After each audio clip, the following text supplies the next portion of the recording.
شیطان نے تو وعدہ کیا تھا لَأُغْوِيَنَّهُمْ أَجْمَعِينَ، میں تیرے سب بندوں کو گمراہ کروں گا، سب بندوں کو راستے سے ہٹاؤں گا۔ اسی لیے قرآن پاک میں ہمارے پروردگار، ہمارے خالق و مالک نے ارشاد فرما دیا یا ایھا الذین آمنوا اتقوا اللہ وکونوا مع الصادقین، اے ایمان والو اللہ سے ڈرو اور سچوں کے ساتھ ہو جاؤ۔ شیطان کا ڈر تم کبھی نہیں، لہذا صادقین کے ساتھ رہنے کا حکم اللہ نے دیا ہے، اور سواد اعظم کی اتباع کا حکم حضور نے فرمایا ہے۔ اب یہ دو چیزوں کو آپ کو اچھی طرح سے تلاش کرنا ہے، آپ کو جستجو کرنا ہے، آپ کو پہچاننا ہے۔ میں ایسی ویسی بات نہیں کروں گا کہ صرف عقیدت کی بنیاد پر کہہ کر کے چلا جائے۔ لوگ یہ کہتے ہیں کہ سنی علماء یہ صرف اپنی محبت اور عقیدت کو بیان کر کے چلے جاتے ہیں۔ آج میں آپ کے سامنے حقیقت سامنے رکھوں گا، معیار سامنے رکھوں گا، کسوٹی سامنے رکھوں گا، پرکھنا آپ کا کام ہوگا، فیصلہ آپ کر سکتے ہیں۔ حدیث پاک سامنے رکھو اور سارے محدثین کا عمل دیکھو،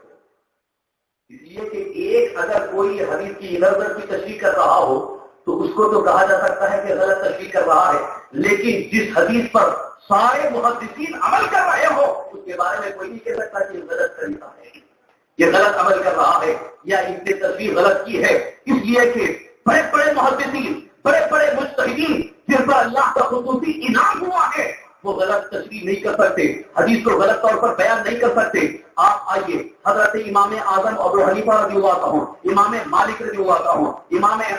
شافعی رضی اللہ عنہ، امام احمد بن حنبل رضی اللہ عنہ، یہ چار امام ایسے عظیم محدث ہیں جن کو لاکھوں حدیثیں بھی یاد ہیں، لاکھوں حدیثوں کی تشریح بھی معلوم ہے، اور حدیث کی گہرائی میں ان کو سارا علم معلوم ہے، حدیث کو پرکھنے کا طریقہ بھی معلوم ہے، اور حدیث بیان کرنے والے سارے راویوں کے حالات بھی معلوم ہیں۔ اسی لیے حضرت امام اعظم ابو حنیفہ رضی اللہ عنہ حدیث کے خلاف کوئی عمل نہیں کر سکتے، حدیث کے خلاف فتویٰ نہیں دے سکتے، بلکہ آپ یہ دیکھ رہے ہیں کہ کس حدیث پر صحابہ کرام کا عمل رہا ہے، کس حدیث کو سرکار دو عالم صلی اللہ علیہ وسلم نے امت کے لیے لازم قرار دیا ہے، اسی پر آپ نے فتویٰ دیا ہے۔ لہذا امام اعظم ابو حنیفہ نے کوئی فتویٰ حدیث کے خلاف نہیں دیا ہے، بلکہ اس عمل کو متعین کیا ہے جو حدیث کی روشنی میں صحابہ کرام نے عمل کیا ہے۔ ایک مثال آپ کے سامنے دے رہا ہوں، سرکار دو عالم صلی اللہ علیہ وسلم جب نماز پڑھتے تھے، ابتدائی نماز کا حال یہ تھا کہ حضور رحمت عالم صلی اللہ علیہ وسلم تکبیر تحریمہ جب باندھتے تھے اس کے بعد پھر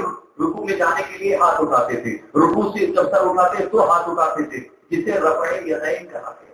یہ حدیث پاک میں آیا ہے کہ سرکار دو عالم صلی اللہ علیہ وسلم رفع یدین فرماتے ہیں۔ رفع یدین کا مطلب یعنی ہاتھوں کو اٹھانا۔ یہ تکبیر تحریمہ کے بعد 2 مرتبہ ہاتھوں کو اٹھانے کا ذکر اس طرح سے حدیث میں ملتا ہے، مگر حضرت عبداللہ بن مسعود رضی اللہ عنہ کی حدیث موجود ہے کہ سرکار دو عالم صلی اللہ علیہ وسلم نے اپنے عمر کے آخری حصے میں یہ رفع یدین کو ترک فرما دیا تھا، رفع یدین کو حضور نے چھوڑ دیا تھا، ہاتھوں کو اٹھانا چھوڑ دیا تھا، صرف تکبیر تحریمہ میں جو ہاتھ اٹھاتے ہیں وہی ایک موجود رہا، تو اس پر عمل رہا حضرت عبداللہ بن مسعود کا بھی، ان کے بعد آپ کے شاگردوں کا عمل رہا، بے شمار صحابہ کرام کا عمل رہا۔ لہذا یہاں سے یہ معلوم ہوا کہ امت کے لیے جو عمل متعین ہو گیا، خاص ہو گیا، وہ رفع یدین کا نہیں ہے، بلکہ یہ رفع یدین کو ترک کرنے کا عمل اب متعین ہو گیا۔ حدیث تو دونوں ہو سکتی ہے، وہ بھی حدیث ہے یہ بھی حدیث ہے، لیکن عمل کے لیے کون سی حدیث منتخب کی جائے، کون سا متعین کیا جائے، وہ مجتہد متعین کرتے ہیں جن کو اجتہاد کی حیثیت حاصل ہوتی ہے،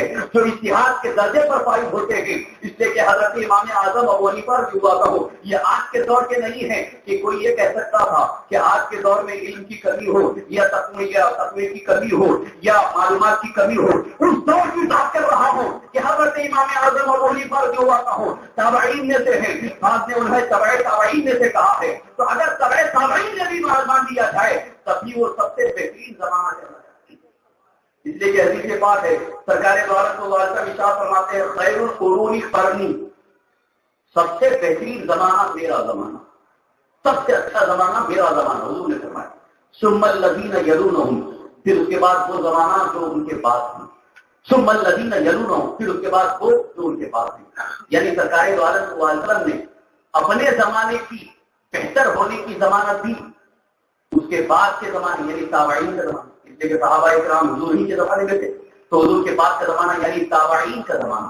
جن حضرات نے صحابہ کرام کو دیدار کیا ایمان کی حالت میں اور ایمان ہی کی حالت میں رخصت ہوئے، وہ تابعین کہلاتے ہیں۔ تابعین کا زمانہ بھی بہتر زمانہ ہے، اور وہ حضرات جنہوں نے تبع تابعین کا دیدار کیا، ان سے کتاب بیعت کیا اور ایمان کی حالت میں دنیا سے رخصت ہوئے، انہیں تبع تابعین کہا جاتا ہے۔ 3 زمانوں کی ضمانت حضور صلی اللہ علیہ وسلم نے دی ہے۔ فرماتے ہیں سب سے پہلے میرا زمانہ، اس کے بعد تابعین کا زمانہ، اس کے بعد تبع تابعین کا زمانہ۔ تو اب یہاں سے یہ محسوس ہوتا ہے کہ حضرت امام اعظم ابو حنیفہ رضی اللہ عنہ وقت کے بہت بڑے مجتہد بھی ہیں، حدیث کے بہت بڑے عالم ہیں، اور ساتھ ہی ساتھ خیر القرون سے تعلق رکھنے والے ہیں۔ اور تقویٰ کا تو عالم یہ ہے کہ اللہ اکبر، حضرت امام اعظم ابو حنیفہ رضی اللہ عنہ شبہات سے بھی بچتے ہوئے نظر آتے ہیں کہ آج عام طور پر جس کو ہم کوئی زیادہ توجہ نہیں دیتے، جس پر زیادہ توجہ نہیں کرتے، شریعت اس پر گرفت بھی نہیں فرماتی، مگر اس پر بھی حضرت امام اعظم ابو حنیفہ رضی اللہ عنہ کا عمل ایسا تھا کہ ایک مرتبہ ایک بکری گم ہو گئی تھی، پتہ یہ چلا کہ بکری گم ہو گئی ہے، اسی دن سے سرکار امام اعظم ابو حنیفہ رضی اللہ عنہ نے گوشت کھانا چھوڑ دیا۔ آپ نے گوشت کھانا، بکری کا گوشت کھانا چھوڑ دیا۔ لوگوں نے پوچھا، کہا کہ ہو سکتا ہو وہی بکری جس نے چوری کیا ہے وہی دبا کر کہیں گوشت نہ دیتا ہے، اس لیے آپ کا تقویٰ تھا، یہ آپ کا تقویٰ ہے۔ آج اگر یہ کہہ دیا جائے تو آج کو مشکل ہی ہے، کوئی کر نہیں پائے گا، بہت ساری بکریاں چوری ہوتی، تو ہو سکتا ہو کوئی کسائی چوری کر کے بکری کاٹ کر کے وہی بیچ رہا ہو۔ یہ امام اعظم ابو حنیفہ رضی اللہ عنہ کا تقویٰ تھا کہ آپ نے گوشت کھانا چھوڑ دیا، کہیں ایسا نہ ہو کہ وہی چوری والی بکری کا گوشت میرے سامنے آ جائے۔ اور دوسرا انداز آپ دیکھیں کہ حضرت امام اعظم ابو حنیفہ رضی اللہ عنہ کپڑے کی تجارت بھی فرماتے تھے۔ اپنے غلام سے آپ نے کہا کپڑے بیچ کر کے آؤ، غلام کپڑے بیچنے کے لیے دوسرے شہر میں گیا، لیکن جاتے وقت آپ نے فرمایا کہ کپڑے کی جتنے تھان ہیں ان میں سے ایک کپڑا ڈیمیج ہے، کٹا ہوا ہے، جب بیچنا تو بتا کے بیچنا۔ حضرت امام اعظم ابو حنیفہ رضی اللہ عنہ، یہ آج کا حال یہ ہے کہ آج چھپا کر کے بیچتے ہیں تاکہ دینے والا دیکھ نہ پائے اور اس کو دھوکا ہو جائے۔ حالانکہ بیچنے کے سلسلے میں یہ حکم ہے شریعت مطہرہ کا کہ اگر کوئی چیز نقصان کی ہے تو بیچنے کے وقت مشتری کو، خریدنے والے کو بتانا ضروری ہے کہ اس کے اندر کیا خرابی ہے، اس لیے کہ اگر آپ نے بغیر بتائے ہوئے بیچ دیا، اس کو نقصان ہو گیا تو یہ دھوکا دینا ہوا۔ سرکار دو عالم صلی اللہ علیہ وسلم ارشاد فرماتے ہیں من غشنا فلیس منا، جو ہمیں کسی کو دھوکا دیتا ہے وہ ہم سے نہیں۔ حضرت امام اعظم ابو حنیفہ رضی اللہ عنہ نے غلام سے کہا کہ کپڑا بیچنا تو اس کو بتا کے بیچنا کہ یہ پھٹا ہوا ہے، اگر آپ اپنی رضا سے یہ کرتے ہو تو ٹھیک ہے، نہیں تو چھوڑ دو۔ حضرت امام اعظم کا غلام سارے کپڑوں کو لے کے شہر میں پہنچا، اچھی تجارت ہوئی، اچھا نفع حاصل ہوا، سارے کپڑے بیچ دیا، واپس آیا، حضرت امام اعظم ابو حنیفہ رضی اللہ عنہ کی بارگاہ میں رقم پیش کیا کہ حضور آج بڑی اچھی تجارت ہوئی، نفع بھی اچھا ہو گیا، یہ ساری رقم آپ کی بارگاہ میں پیش ہے۔ حضرت امام اعظم ابو حنیفہ رضی اللہ عنہ سب سے پہلے پوچھتے ہیں کہ وہ جو کپڑا جو پھٹا ہوا تھا بیچتے وقت تم نے بتایا تھا؟ غلام حیرت میں ہو جاتا ہے، کہتا ہے کہ مجھے یاد نہیں رہا، میں بھول گیا، اسے دے دیا۔ آپ نے فرمایا استغفر اللہ استغفر اللہ، توبہ نعوذ باللہ، یہ تم نے دھوکہ دے کر کے بیچ دیا، لہذا وہ رقم اس میں مل گئی ہے، لہذا پوری رقم لے جاؤ اور یہ صدقہ خیرات کرو، ایک پیسہ آپ نے نہیں لیا۔ یہ تقویٰ ہے۔ اور آج کل کے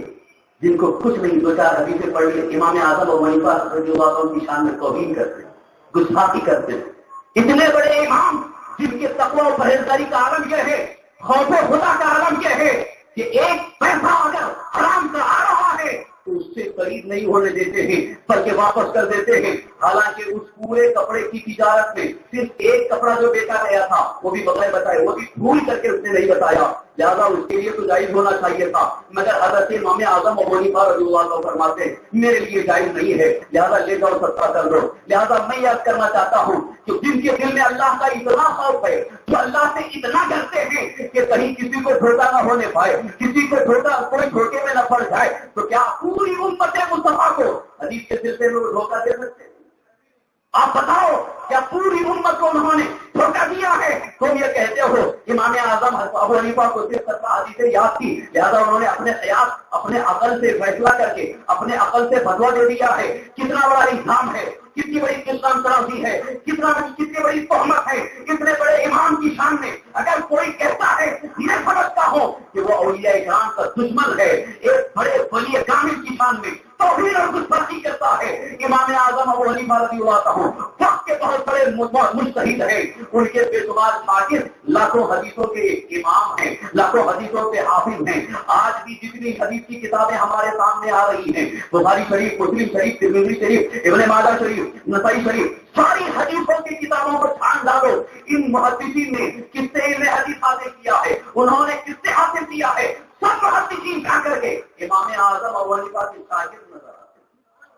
ہیں۔ امام اعظم ابو حنیفہ کا فیض علم حدیث میں اتنا پھیل رہا ہے کہ پوری دنیا میں علم حدیث پھیل رہا ہے، اور آج حدیث پر عمل کا دعویٰ اور امام اعظم ابو حنیفہ رضی اللہ عنہ کی شان میں توہین کی جا رہی ہے۔ لہٰذا میں عرض کرنا چاہوں گا کہ حضرت امام اعظم ابو حنیفہ رضی اللہ عنہ نے قوم کو دھوکہ نہیں دیا ہے، قوم کو دھوکے میں نہیں ڈالا ہے، بلکہ اللہ اور اس کے رسول کی رضا کے لیے انہوں نے اس عمل کو تلاش کیا ہے کہ کون سا عمل اللہ کے رسول صلی اللہ علیہ وسلم کی امت کے لیے لازم ہے، اس کو تلاش کر کے ہمارے سامنے انہوں نے پیش کروایا۔ یہ ان کا ہمارے پر بہت بڑا احسان ہے کہ قرآن اور حدیث کی روشنی میں کون سا عمل ہمارے لیے متعین ہے، منتخب ہے، سرکار دو عالم صلی اللہ علیہ وسلم نے ہمارے لیے کون سا عمل پسند فرمایا ہے، اسی کو پیش فرمایا ہے۔ کیونکہ آپ کو حضرت سیدنا شاہ ولی اللہ محدث دہلوی رحمۃ اللہ علیہ کی عقیدے اور نظریے کی روشنی میں آپ کو بتانا چاہوں گا کہ حضرت شاہ ولی اللہ محدث دہلوی رحمۃ اللہ علیہ ہندوستان کی سرزمین کے بہت بڑے محدث ہیں،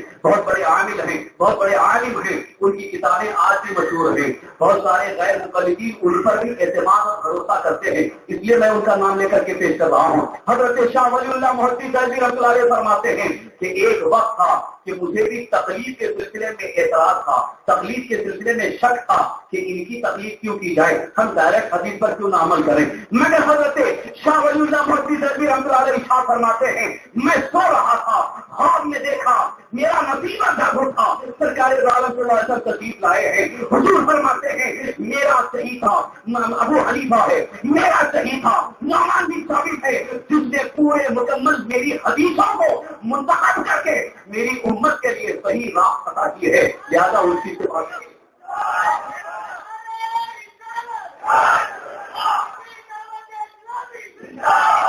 حضرت شاہ ولی اللہ محدث دہلوی رحمۃ اللہ علیہ فرماتے ہیں خواب میں نے دیکھا سرکار صلی اللہ علیہ وسلم تشریف لا رہے ہیں، حضور فرما رہے ہیں، اور حضور حضرت عالم صلی اللہ علیہ وسلم حمایت کر کے بتا رہے ہیں کہ ابو حنیفہ نے جو حدیثیں منتخب کر کے میری امت کے لیے دیے ہیں وہی مذہب تمہارے لیے لائق عمل ہے۔ حضرت شاہ ولی اللہ محدث دہلوی رحمۃ اللہ علیہ فرماتے ہیں اس کے بعد سے میں مکمل طور پر حنفی ہو گیا اور میں نے عہد کر لیا زندگی بھر کہ حنفی کی خدمت کرتا رہوں گا۔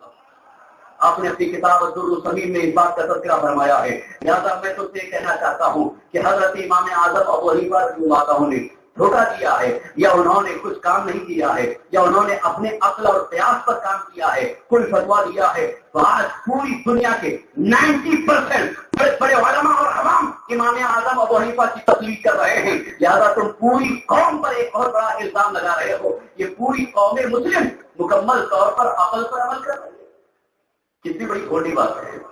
کتنی بڑی یہ نادانی کی بات ہے۔ یہ تو میں کہوں گا کہ یہ بغض اور اناد بھی کہا جا رہا ہے، تحقیق کچھ نہیں ہے۔ حقیقت اگر دیکھا جائے تو فقہ حنفی پر عمل کرنے والے امام اعظم ابو حنیفہ رضی اللہ عنہ کی تقلید کرنے والے مصر میں موجود ہیں، لیبیا میں موجود ہیں، مراکش میں موجود ہیں، روس میں موجود ہیں، عرب کے بے شمار خطوں میں موجود ہیں، یمن کے اندر حنفی موجود ہیں، آج بھی دنیا کے بڑے بڑے علاقوں کے اندر حنفی موجود ہیں، اور ہندوستان میں تو اکثریت حنفیوں کی ہے۔ لہذا اتنے بڑے عظیم خطے کو، اتنے امت کے اس عظیم جماعت کو مکمل طور پر گمراہیت کی طرف دیکھتے ہوئے تمہیں شرم آنی چاہیے، یہ کہتے ہوئے شرم محسوس ہونی چاہیے کہ اتنی پوری امت گمراہی پر متفق ہو رہی ہے، حالانکہ سرکار دو عالم صلی اللہ علیہ وسلم ارشاد فرماتے ہیں لا تجتمع امتی علی الضلالۃ، میری پوری امت گمراہی پر کبھی متفق نہیں ہو سکتی۔ یا امت کی تصویر میں امت اجابت اور اس میں سواد اعظم کی طرف اشارہ ہے۔ سرکار دو عالم صلی اللہ علیہ وسلم نے اسی لیے فرمایا ہے کہ سواد اعظم کی اتباع میں رہو، جو سواد اعظم کی اتباع میں رہے گا وہی سیدھے جنت میں جائے گا، اور جو سواد اعظم سے ہٹ گیا وہ جنت میں نہیں جائے گا، وہ جنت میں نہیں جائے گا۔ اس لیے کہ سرکار نے واضح طور پر فرما دیا من شذ شذ فی النار، جو علیحدہ ہوا، جو جماعت سے نکل گیا، اب وہ سیدھے سیدھے اسے جنت میں لا دیا جائے گا۔ اب اسی لیے حدیث پاک کی تشریح میں دونوں حدیثوں کو میں نے سامنے رکھا، علیکم بسنتی، اور دوسری طرف حضور نے فرمایا اتبعوا السواد الاعظم، دونوں حدیثوں کی تشریح میں سارے محدثین یہ فرماتے ہیں کہ اہل سنت و جماعت کے ساتھ رہنا یہی سوال اعظم ہے۔ اب شاید آپ یہ محسوس کر رہے ہوں گے کہ دوسروں کو کیوں خارج کیا گیا، دوسروں کو کیوں نکالا گیا؟ ہم نے نہیں نکالا ہے، خود نکل گئے۔ ہم نے نہیں نکالا ہے،